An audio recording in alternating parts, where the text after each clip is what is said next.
안녕하세요. 수원교회 사랑하는 성도 여러분, 바이블 아카데미 왕들의 이야기 세 번째 시간, 이스라엘의 가장 위대한 왕인 다윗에 대해서 함께 말씀을 나누어 보도록 하겠습니다. 그럼 다윗은 이스라엘의 가장 위대한 왕으로서 평가되어지는데요. 이 다윗이 위대한 왕으로서 평가되어지는 몇 가지 요소가 있습니다. 먼저는 그가 이스라엘에서 가장 큰 영토를 차지한 왕이었다라는 것입니다. 그럼 두 번째로는 이스라엘 이 통일 왕국을 본격적으로 시작한 왕이다라는 것입니다. 사울 왕이 이스라엘 첫 번째 왕이지만 사실 통일 왕국이 남유다와 북이스라엘을 하나로 합친 왕국을 본격적으로 이끌어간 왕은 다윗으로서 평가됩니다. 마지막으로는 이 다윗은 그 살아있을 때뿐만 아니라 그가 죽은 후에 예수님의 족보에 오른다는 건데요. 마태복음에 보니까 예수님을 소개할 때 이렇게 소개하고 있습니다. 아브라함과 다윗의 계보다.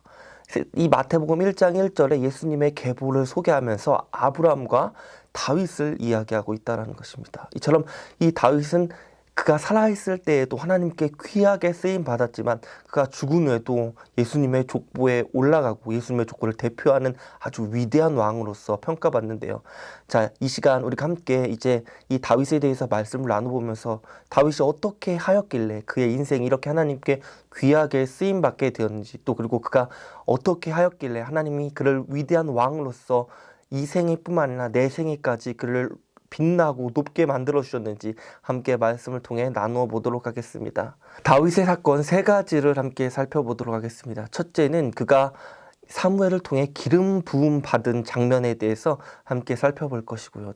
두 번째는 그가 하나님의 법궤, 이 언약궤를 이 하나님의 성전에 넣기 위해서 하나님의 성전을 준비하는 장면에 대해서 함께 말씀을 나눠보고, 마지막으로는 그의 인생의 유일한 오점이죠. 그가 하나님 앞에 범죄하는 장면에 대해서 함께 말씀을 통해 나누어 보도록 하겠습니다. 여호와께서 사무엘에게 이르시되, 내가 이미 사울을 버려 이스라엘 왕이 되지 못하게 하였거늘 내가 그를 위하여 언제까지 슬퍼하겠느냐. 너는 불에 기름을 채워가지고 가라. 내가 너를 베들레헴 사람 이새에게로 보내리니 이는 내가 그의 아들 중에서 한 왕을 보았느니라. 내가 어찌 갈 수 있으리이까? 사울이 들으면 나를 죽이리이다. 하니 여호와께서 이르시되, 너는 암송아지를 끌고 가서 말하기를 내가 여호와께 제사를 드리러 왔다 하고 이새를 제사에 청하라. 내가 네게 행할 일을 가르치리니 내가 네게 알게 하는 자에게 나를 위하여 기름을 부을지니라. 사무엘이 여호와의 말씀대로 행하여 베들레헴에 이르매 성읍 장로들이 떨며 그를 영접하여 이르되, 평강을 위하여 오시나이까? 평강을 위함이니라. 내가 여호와께 제사하러 왔으니 스스로 성결하게 하고 와서 나와 함께 제사하자 하고 이새와 그의 아들들을 성결하게 하고 제사에 청하니라. 그들이 오매 사무엘이 엘리압을 보고 마음에 이르기를, 여호와의 기름 부으실 자가 과연 주님 앞에 있도다. 여호와께서 사무엘에게 이르시되, 그의 용모와 키를 보지 말라. 내가 이미 그를 버렸노라. 내가 보는 것은 사람과 같지 아니하니 사람은 외모를 보거니와 나 여호와는 중심을 보느니라. 이새가 아비나답을 불러 사무엘 앞을 지나가게 하매 사무엘이 이르되, 이도 여호와께서 택하지 아니하셨느니라. 이새가 산마로 지나게 하매 사무엘이 이르되, 이도 여호와께서 택하지 아니하셨느니라. 이새가 그의 아들 7을 다 사무엘 앞으로 지나가게 하나 사무엘이 이새에게 이르되, 여호와께서 이들을 택하지 아니하셨느니라. 내 아들들이 다 여기 있느냐? 아직 막내가 남았는데 그는 양을 지키나이다. 사람을 보내어 그를 데려오라. 그가 여기 오기까지는 우리가 식사 자리에 앉지 아니하겠노라. 이에 사람을 보내어 그를 데려오매 그의 빛이 붉고 눈이 빼어나고 얼굴이 아름답더라. 여호와께서 이르시되 이가 그니 일어나 기름을 부으라. 자, 먼저는 사무엘상 16장 1절부터 12절 말씀을 통해 다윗이 이스라엘의 왕으로서 선출되는 장면에 대해서 함께 좀 살펴보도록 하겠습니다. 그럼 사울이 블레셋과 아멜렉 전투 가운데서 하나님께 크게 범죄하죠. 그리고 하나님께서는 성경 말씀 가운데 그를 버렸다라고 말씀하십니다. 그리고 이제 하나님께서는 이 사무엘을 통해서 이스라엘의 두 번째 왕인 다윗을 뽑기 위해서 이 사무엘을 어디로 보내냐면 베들레헴의 이 다윗의 아버지죠. 이새의 집으로 그를 보내게 되는데요. 이 사무엘이 이새의 집에 도착했을 때 이새는 이 소식을 듣고 이미 자신의 아들들을 준비시켜 놓고 있었습니다. 이새에겐 총 8명의 아들이 있었는데 그중에 다윗을 제외한 7명의 아들들이 이 사무엘에게 선보이기 위해 또 하나님께서 부으시는 이 기름 받기 위해서 그가 준비하고 있었습니다. 사무엘이 딱 도착했을 때 이새의 아들 중 첫째 아들인 엘리압을 보게 되죠. 이 엘리압을 봤는데 이 엘리압의 용모가 너무나도 뛰어난 것입니다. 그래서 이 사무엘이 하나님께서 택하신 자가 바로 이 엘리압이구나. 그래서 그에게 기름 부음을 주려고 하는 그 순간 하나님께서 사무엘상 16장 7절 말씀 가운데 이렇게 이야기합니다. 여호와께서 사무엘에게 이르시되 그 용모와 신장을 보지 말라. 내가 이미 그를 버렸노라. 나를 보는 것은 사람과 같지 아니하니 사람은 외모를 보거니와 나 여호와는 중심을 보느니라. 하나님께서 이 엘리압에게 기름 부으려는 사무엘에게 말씀하시는 것입니다. 그만 나는 사람의 외모가 아닌 용모가 아닌 그의 중심을 본다라는 것입니다. 그러면서 이 엘리압은 아니다라고 말씀하시는 거죠. 둘째인 아비나답을 그에게 보였습니다. 하나님께서 이 아비나답도 아니라고 말씀하시죠.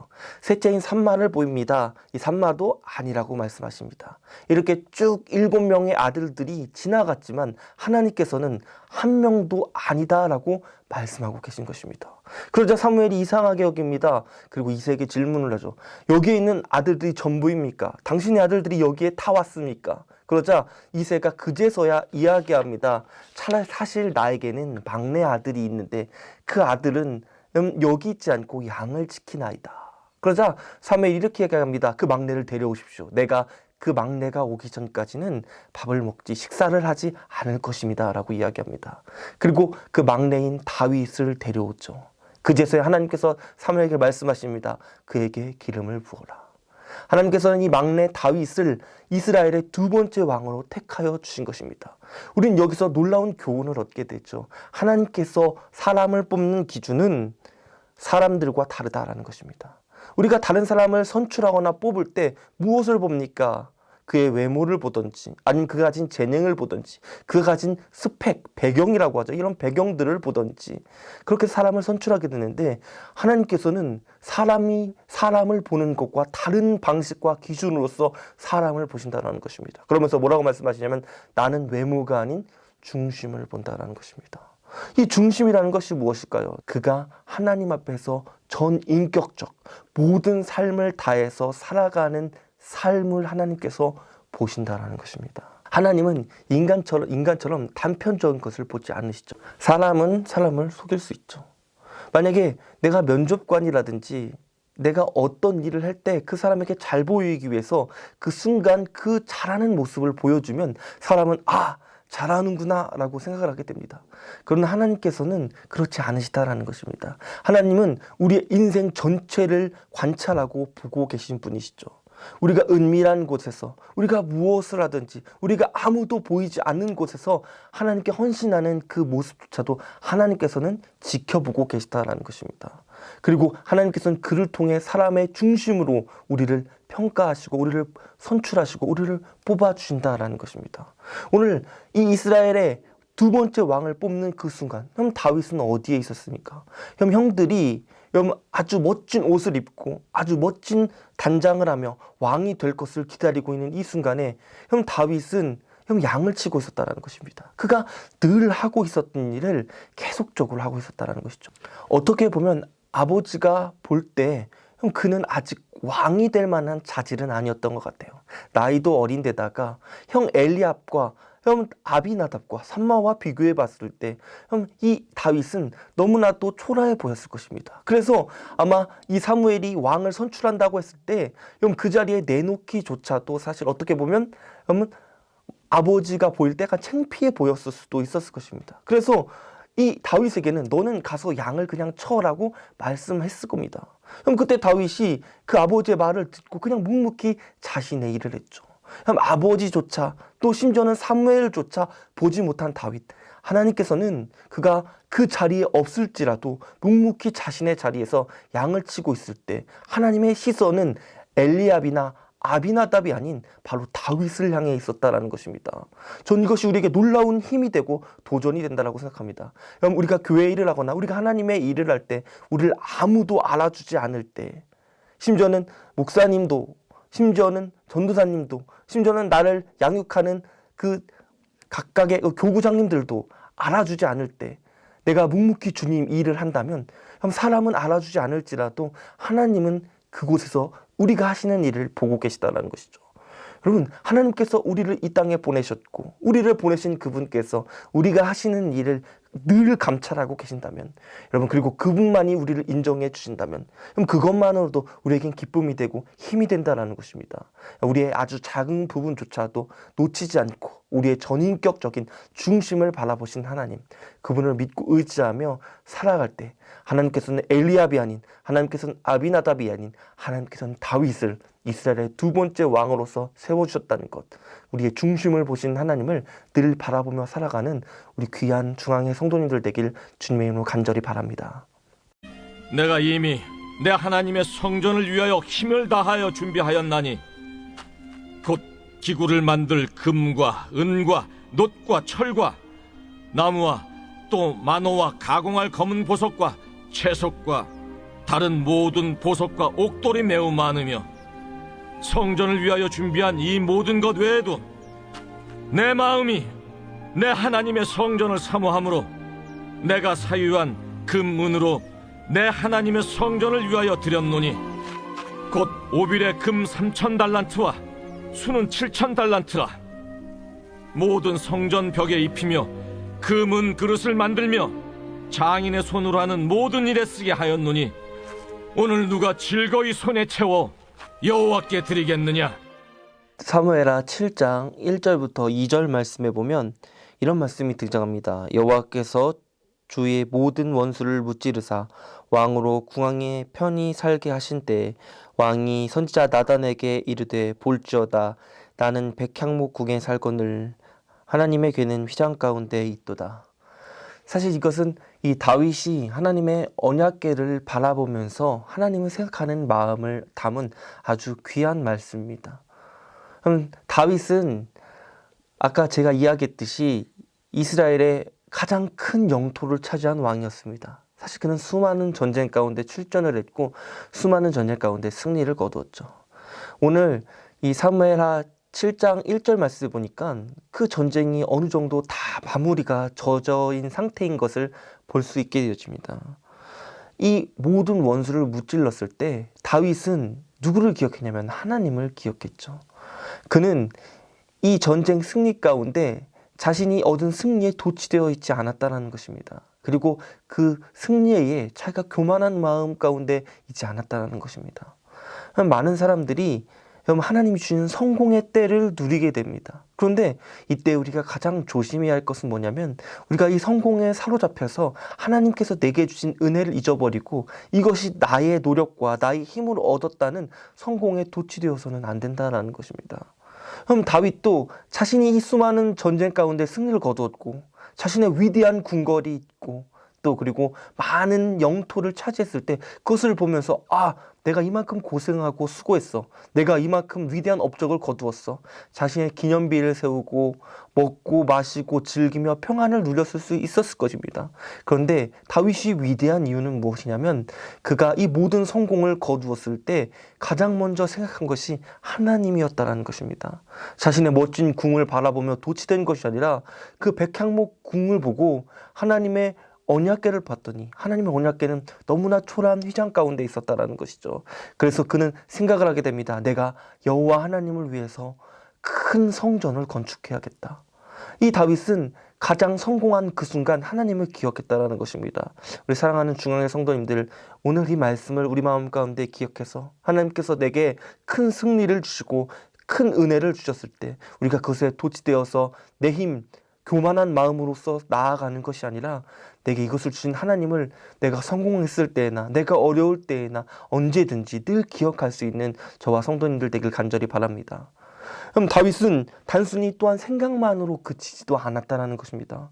오늘 말씀을 또 하나 살펴볼 텐데 역대상 29장 2절부터 5절 말씀에 보면 무엇이 등장하냐면 다윗이 이 하나님의 성전을 건축했겠다라는 마음을 가지고 생각을 가지고 그것에서 멈추는 것이 아니라 그때부터 이 성전을 지을 준비를 하게 됩니다. 그럼 아주 세밀한 부분까지 그가 준비를 하게 되어지는데 2절 말씀에 보니까 이런 말씀 등장합니다. 내가 이미 내 하나님의 성전을 위하여 힘을 다하여 준비하였나니 곧 기구를 만들 금과 은과 놋과 철과 나무와 또 만호와 가공할 검은 보석과 채석과 다른 모든 보석과 옥돌이 매우 많으며, 그럼 이렇게 이야기합니다. 힘을 다하여 준비했다. 그럼 다윗은 하나님의 성전을 준비하는데 힘을 다하여 준비했다라는 것입니다. 사실 이 다윗은 하나님께 자신이 성전을 완성하지 못할 거라는 말씀을 듣게 됩니다. 왜냐하면 이 다윗의 손에 수많은 적들의 피가 묻었기 때문에 하나님은 거룩한 하나님의 성전을 이 피 묻은 손으로 완공하길 원치 않으셨죠. 그럼에도 불구하고 이것이 자신이 지은 성전이 되지 않을지라도 그는 이 성전을 준비하는데 전심을 다한 왕이었다는 것입니다. 그러면 이 성전, 우리가 이 성전을 이야기할 때 다윗 성전이라고 이야기하지 않죠. 누구 성전이라고 이야기합니까? 그의 아들 솔로몬의 성전이라고 이야기하죠. 다윗의 이름이 이 성전에 새기지지 못할지언정 이 다윗은 하나님을 사랑하는 그 마음 하나로 하나님이 자신에게 준 그 사명을 힘을 다하여 준비한 왕이었다는 것입니다. 우리가 교회 일을 하다 보면 주변에 많은 것들을 보게 되죠. 그러니까 그것을 바라보면서 때로는 불평도 하게 됩니다. 왜 이래? 여기 왜 이렇게 더러운 것이 있어? 여기 왜 이런 문제가 있어? 그런데 우리가 반드시 기억해야 할 것은 하나님께서 내게 보여주신 것이 있다면 그 보여주신 것이 나의 사명이고 소명이 된다는 것입니다. 오늘 다윗은 아무도 보지 못하는 그 언약궤가 그 성막 초라한 곳에 있었다는 것을 보게 되어집니다. 그리고 그 마음 가운데 내가 이것을 위해서 하나님을 위해서 이렇게 해야겠다라는 마음을 갖죠. 그 순간 이 성전 건축은 다윗에게 사명이 되어진 것입니다. 그가 그를 통해서 어떠한 공을 얻지를 못할지언정 내가 이것을 잘 준비해서 하나님의 성전이 다음에 지어질 때에 잘 완공하겠다라는 그 마음을 가지고 이 다윗은 빚도 없이 이 다윗은 어떤 공로도 없이 주님만을 위해서 열심히 그 사명을 이루었다는 것이죠. 저 우리 사랑하는 성도님들이 오늘 이 말씀 기억하기를 원합니다. 하나님이 내게 보여주신 것이 있다면 그것은 나의 사명이고 하나님께서 내게 그 사명을 주었다면 내가 그것을 통해 때로는 명예를 얻지 못하고 내가 그것을 통해 때로는 뭔가를 공을 얻지 못할지언정 하나님을 사랑하는 마음으로 이 다윗처럼 끊임없이 주님을 위하여 준비해 나아가는 우리 귀한 중앙의 성도님들 되기를 간절히 바랍니다.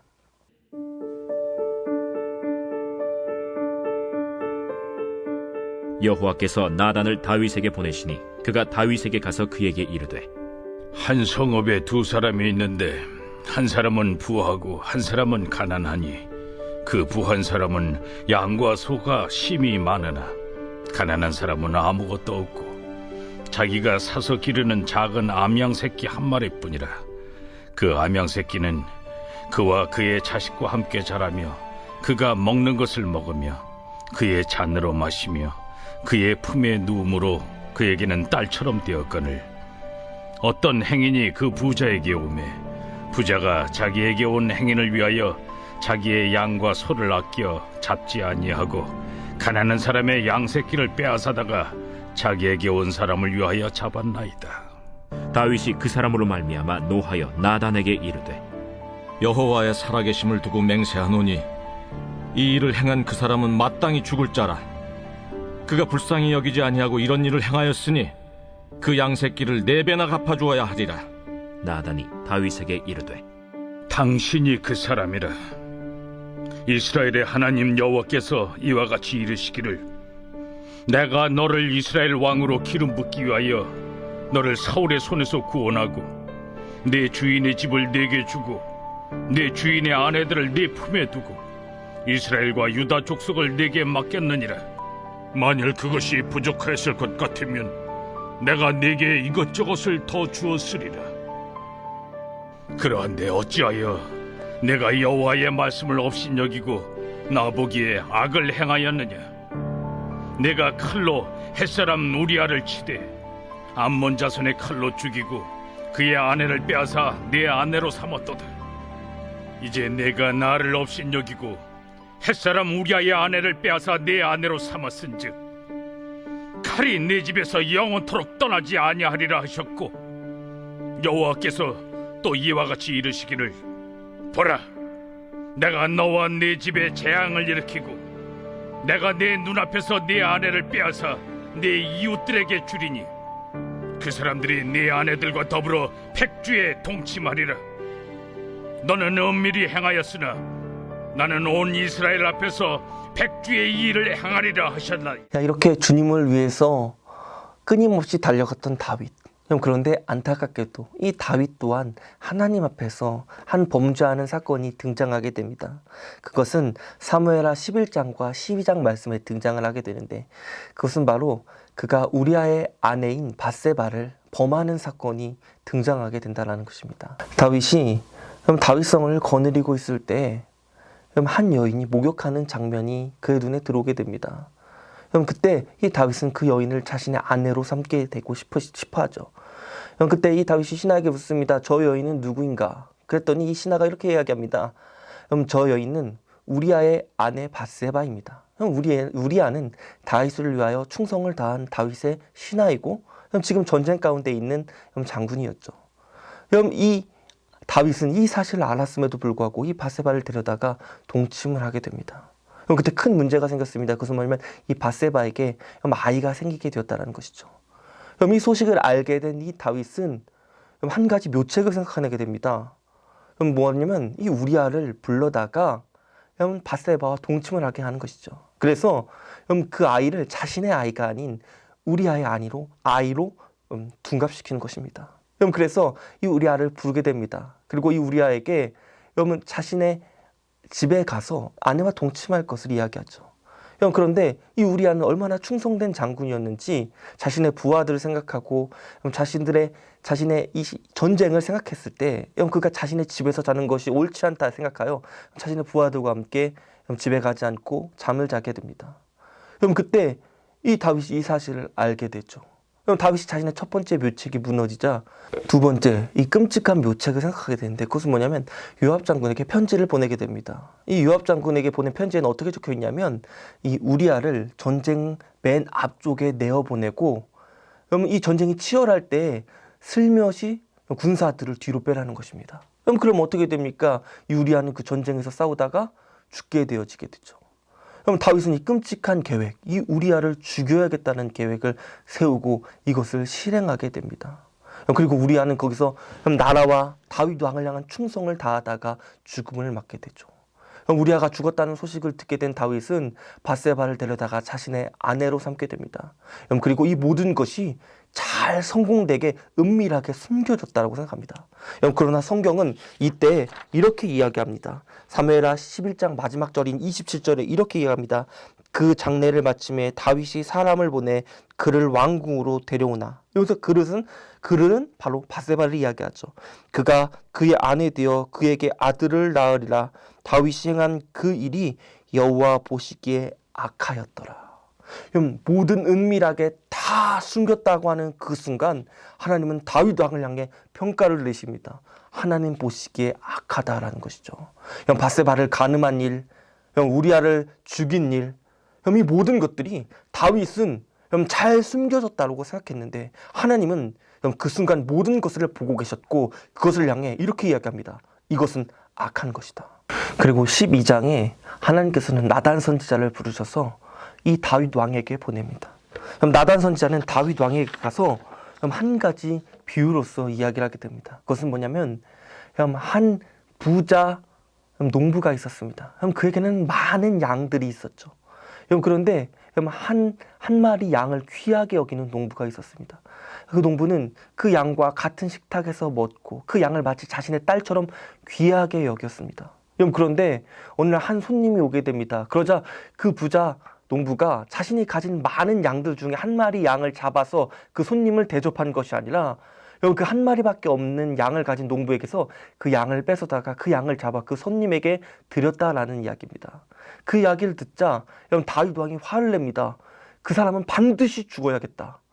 그 사람은 그 양의 4배를 갚아야겠다. 그때 나단 선지자가 그 다윗 왕을 향해 이렇게 이야기하죠. 바로 그 자가 당신입니다. 이것은 무엇에 대한 이야기입니까? 바로 우리아의 아내 밧세바를 뺏은 다윗 왕을 책망하는 하나님의 말씀이었다는 것입니다. 그러면서 나단 선지자는 이렇게 이야기합니다. 하나님께서 당신을 사울 손에서 건지고 이스라엘의 2번째 왕으로 삼으셨고 당신이 더 원하면 더한 것도 주셨을거늘 당신은 어떻게 하나님 앞에서 이렇게 악을 행합니까? 그 순간 이 다윗은 그 모든 것들을 놓고 하나님 앞에 회개하게 되죠. 하나님께서는 이 회개를 받아주셨지만 그래도 이 죄를 지은 이 밧세바의 첫 번째 아들의 목숨을 가져가시게 됩니다. 여러분이 이 사건을 통해 2가지 사실을 알 수 있게 되어집니다. 첫 번째는 무엇인가 하냐면 이 다윗이 하나님께 범죄한 후에 그에 대한 죄의 대가를 받았다라는 것입니다. 여러분 우리가 죄를 지으면 우리가 그 죄에 대한 대가는 하나님께서 반드시 물으신다라는 것입니다.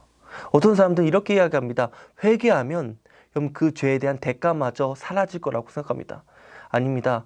죄는 그 대가를 반드시 치르게 되었다는 것입니다. 오늘 다윗은 하나님께 간절한 회개를 했습니다.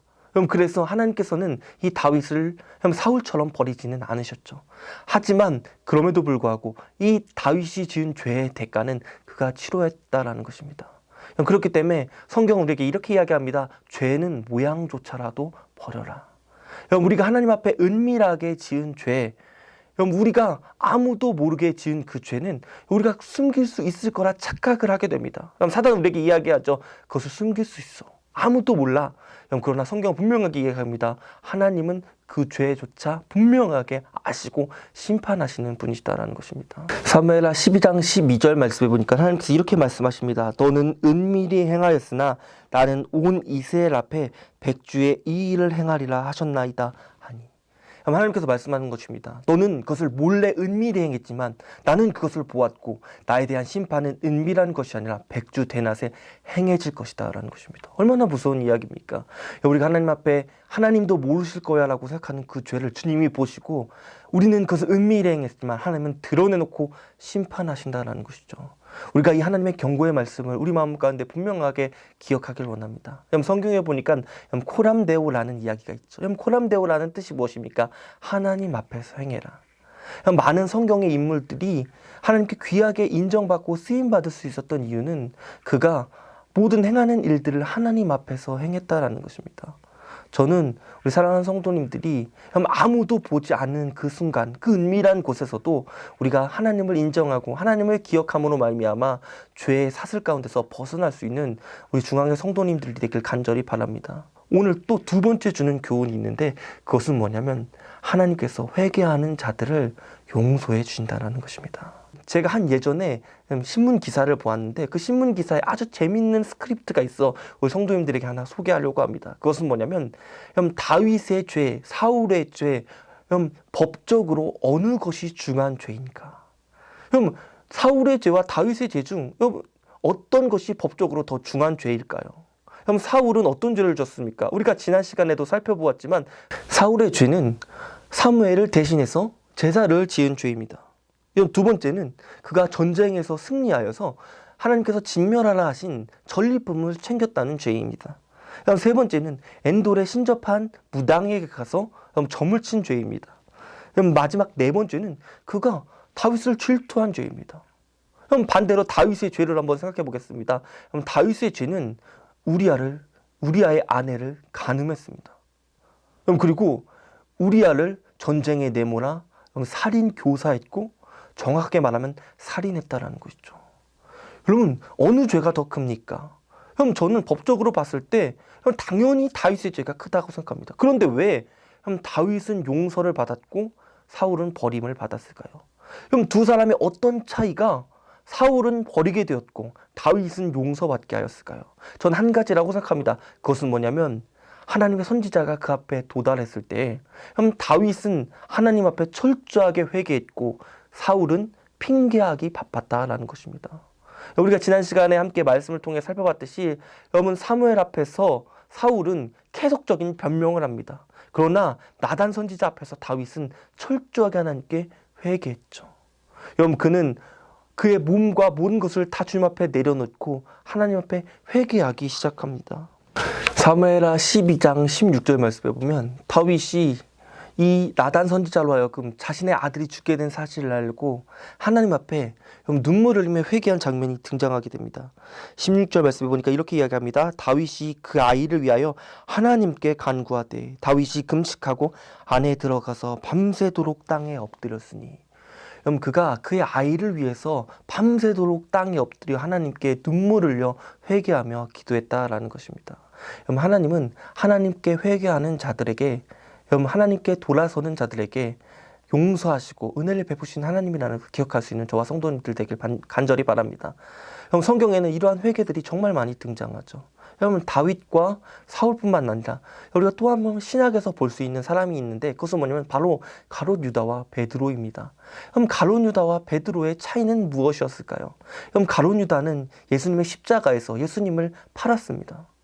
그리고 베드로는 예수님께 나는 끝까지 주님을 부인하지 않겠다 했지만 예수님의 십자가 앞에서 예수님을 부인했습니다. 그런데 성경에 보니까 단순히 예수님을 모른다는 게 아니라 뭐라고 말했냐면 예수님을 향해 저주하고 부인했다는 것입니다. 예수님을 향해 욕하고 그가 예수님을 떠났다는 것이죠. 그런데 가롯 유다는 자신의 목숨을 스스로 끊은 자살을 통해 주님께 버림을 받았고 베드로는 끝까지 주의 복음을 전하다가 순교할 수 있었던 그 원동력은 무엇일까요? 저는 분명하게 생각합니다. 그것은 뭐냐면 가롯 유다는 하나님께 회개할 수 있는 그 기회를 놓쳤고 베드로는 예수님 앞에서 나는 주님을 사랑합니다 3번 고백함을 통해서 그가 주님 앞에 철저하게 회개함을 통해서 다시 한번 주님께 쓰임받았다는 것입니다. 여러분 사울과 다윗 그리고 가롯 유다와 베드로 그럼 그들의 차이는 무엇입니까? 하나님께 회개하는 자였느냐 그 회개의 기회를 놓치고 핑계하고 변명하는 자였냐라는 것이죠. 그럼 성경이 말하는 회개는 무엇입니까? 그럼 성경이 말하는 회개는 바로 주님께 전인격적으로 돌아서는 것이다 라고 이야기하는 것입니다. 그럼 내가 주님께 잘못했습니다 라는 고백으로 끝난 것이 아니라 그럼 내가 죄에 대해 알고 내 그 죄에 대하여 입으로 고백하며 또 그러한 내가 죄에 대해서 철저하게 돌아서는 지와 정과 의가인 지정이로 이루어진 전인격적인 회개가 하나님이 진짜 원하시는 회개라는 것이죠. 그리고 우리가 그 죄로부터 돌아섰다면 다시는 그 길로 안 가도록 부단하게 노력하는 일, 그리고 그 길로 안 가도록 철저하게 주님 앞에 결단하는 일, 이것이 회개다라는 것이죠. 저는 우리 사랑하는 성도님들이 오늘 이 말씀 우리 마음 가운데 기억해서 여러분 오늘 이 다윗의 회개가 우리 사랑하는 중앙의 성도님들 삶의 회개가 되어서 하나님 앞에 우리가 돌아서서 주님께로 철저히 나아갈 수 있는 저와 성도님들 되길 간절히 바랍니다. 지금까지 이 다윗에 대해서 함께 우리 성도님들과 귀하게 말씀을 나눴는데 우리 다음 시간에는 이 다윗의 아들이죠. 지혜하면 가장 먼저 떠오르는 왕, 성경을 아는 사람들뿐만 아니라 성경을 모르는 사람들까지로도 지혜하면 지금까지도 가장 대표되는 대명사가 되는 왕, 바로 솔로몬에 대해서 함께 말씀을 나눠보고 이 솔로몬이 하나님께 지어지는 이 놀라운 성전의 역사와 또 그리고 이 솔로몬이 하나님 앞에 범죄하게 되는 아주 안타까운 모습을 통해서 우리가 이 함께 말씀을 귀하게 여겨 나누어보는 그런 시간 갖도록 하겠습니다. 지금까지 시청해주신 성도님들 감사드리고 우리 한 주간 평안하시고 우리 다음 주에 뵙도록 하겠습니다. 감사합니다.